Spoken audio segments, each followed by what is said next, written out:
Hello दोस्तों, नमस्कार, आदाब, सत श्री अकाल सभी को। जीएस निकट में आपका हार्दिक स्वागत और अभिनंदन करते हैं। हम बात करेंगे एनआईए डील को लेकर बड़ी खबर क्या है। जैसा कि आपको बता दें, गुवाहाटी हाई कोर्ट के आर्डर का विस्तृत सार देखेंगे।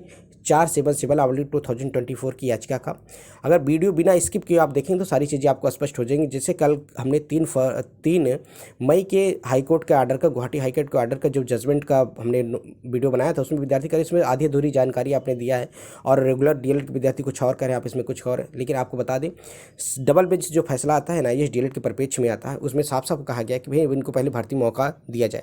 आप जानेंगे ये वही क्या केस है जिसमें एनआईए डीएलएड के रेगुलर विद्यार्थियों ने और असम सरकार ने एनआईए डीएलएड को बाहर कर दिया गया था सुप्रीम कोर्ट के जजमेंट का हवाला देते हुए कि भाई उसी तरह सिंगल बेंच में इनको मना किया था, लेकिन डबल बेंच ने कहा भाई इनको पहले भर्ती प्रक्रिया में शामिल किया जाए। जो भी फैसला होगा या उनका जो भी अंतिम परिणाम होगा वह हाई कोर्ट के आर्डर के या हाई कोर्ट के आर्डर अधीन होगा। आप देखें, चलिए देख सकते हैं, ये 39 पेज का जजमेंट है। इसको सारी चीज़ें अब 3 मई 2024 का जजमेंट है।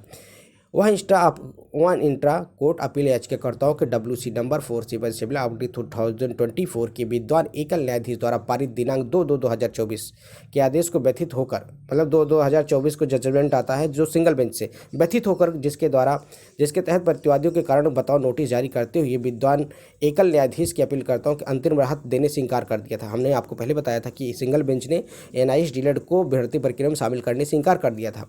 इस न्यायालय ने 9/2/2024 को पहले ही प्रतिवादी को राज्य के निर्देश जारी कर दिया कि अपीलकर्ताओं को 26/12/2024 के विज्ञापन शुरू होने की भर्ती प्रक्रिया के आवेदन करने से अंतिम अनुमति दी जाए।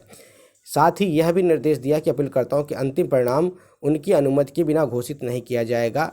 कोर्ट यह भी कहा, कहने का मतलब है पहले भी असम सरकार ने और सिंगल बेंच ने इनको भर्ती प्रक्रिया में शामिल करने से मना कर दिया, लेकिन डबल बेंच ने साफ साफ कहा पहले इनको भर्ती प्रक्रिया में शामिल किया जाए। जो 26/11/2024 का विज्ञापन था, जिसमें 26 तारीख को असम में भर्ती आती, उसी परिप्रेक्ष्य में केस हुआ था।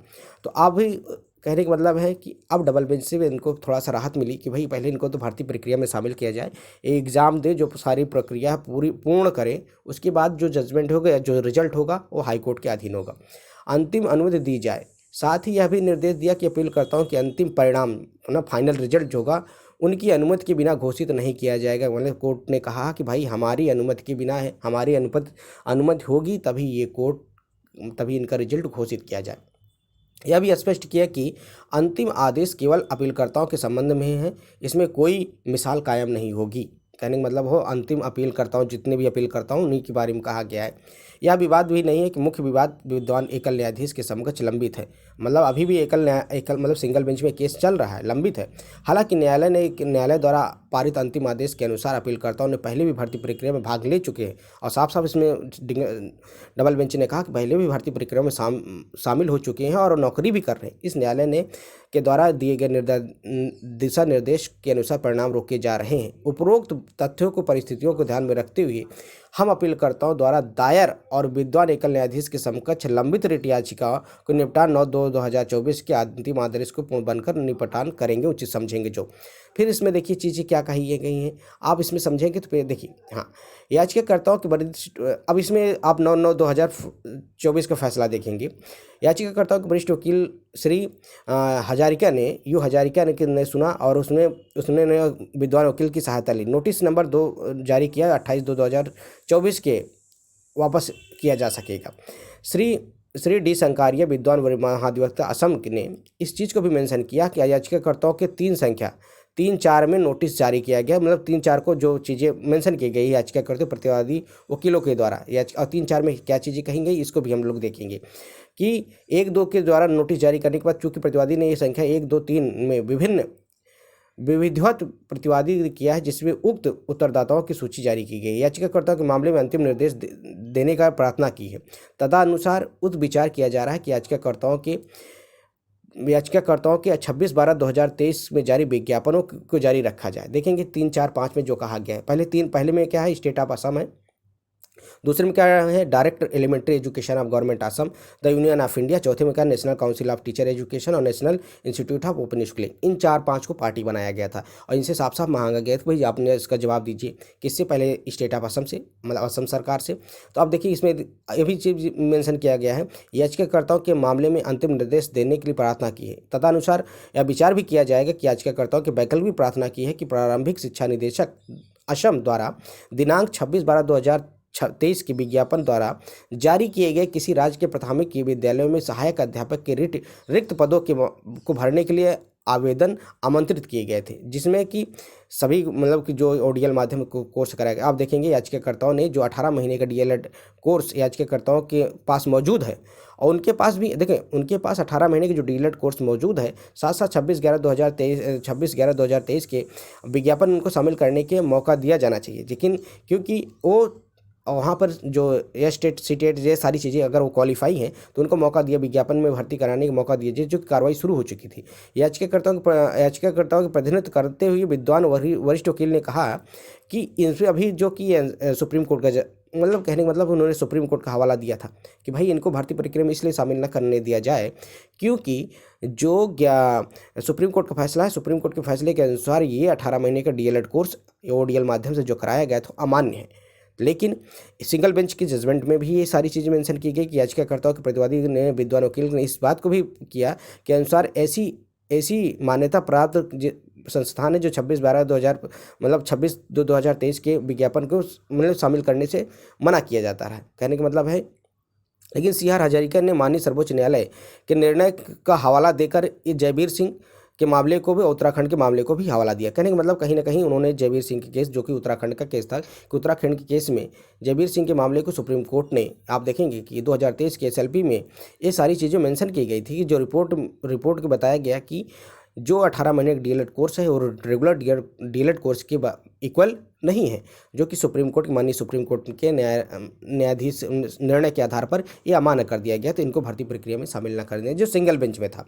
फिर बात होती है ये विद्यार्थी जब उनको वहाँ से राहत नहीं मिलती तो जहाँ कहाँ पहुँचती है, सुप्रीम कोर्ट। और सुप्रीम कोर्ट में भी 2-3 बेंच होते थे, इसमें और भी चीज़ें मेंशन की गई थी। और किस चीज़ को मेंशन की गई थी, आप बिहार के उसमें जो बिहार में सिंगल बेंच में जो बिहार में NIS डीएलएड को मान्य किया गया था, उसके बाद उत्तराखंड में भी मान्य किया गया था, लेकिन त्रिपुरा हाईकोर्ट में भी ये सारी चीज़ें मेंशन की गई थी, उसका भी हवाला दिया गया था। देखेंगे कि प्रारंभिक शिक्षा पाठ्यक्रम में 2 साल का डिप्लोमा समकक्ष वाला माना जाने वाला पाठ्यक्रम जो 18 महीने का डीएलएड कोर्स है वो इक्वल नहीं है, इसको भी हवाला दिया गया।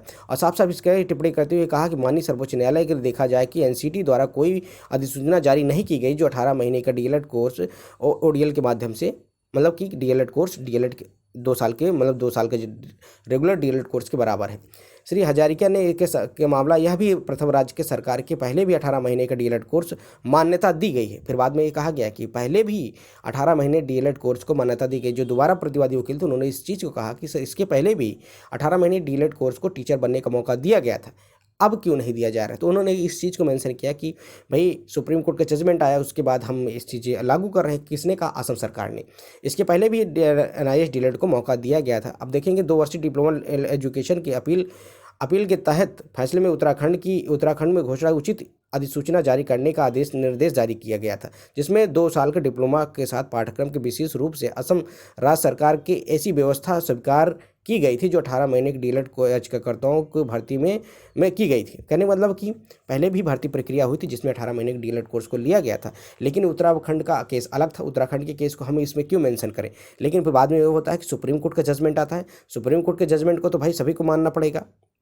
इसमें देखेंगे श्री डी शंकारिया ने, श्री डी शंकारिया ने भी इस चीज़ को मेंशन किया था कि जो जयवीर सिंह का केस है और उत्तराखंड के केस को ही सुप्रीम कोर्ट ने वैलिड किया कि भाई जो 18 महीने का डीएलएड कोर्स है इसको NCT ने कोई जवाब नहीं दिया कि भाई 2 साल का रेगुलर डीएलएड कोर्स है 18 महीने के डीएलएड कोर्स के बराबर कैसे है।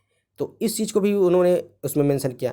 फिर उत्तराखंड के केस को मेंशन किया, उसके बाद त्रिपुरा हाईकोर्ट के केस को मेंशन किया कि भाई वहाँ से पर डीएलएड कोर्स को मान्य किया गया था। फिर उन्होंने देखा कि बिहार के हाईकोर्ट में उस समय भी NIS डीएलएड को मान्य किया गया और आने वाली भर्ती प्रक्रिया में सभी शामिल थे, लेकिन अब भर्ती प्रक्रिया में शामिल न किए, तो उन्होंने कहा भाई ये भर्ती प्रक्रिया सुप्रीम कोर्ट की जजमेंट आने से पहले भी चल रही है, तो पहले जब चल रही थी इसको भर्ती प्रक्रिया में शामिल किया जाए, जबकि एनआईए डीलर को फिर मौका दिया गया डबल बेंच में। आप देखेंगे इसमें ये भी चीज़ें मेंशन की गई थी। न्यायालय ने फैसले को श्री संकालिया ने कहना था कि मामले के याचिकाकर्ताओं द्वारा प्रार्थना अनुसार कोई भी अंतरिम निर्देश जारी नहीं किया जाए, जो अंतरिम निर्देश जारी करने के लिए न कहा जाए।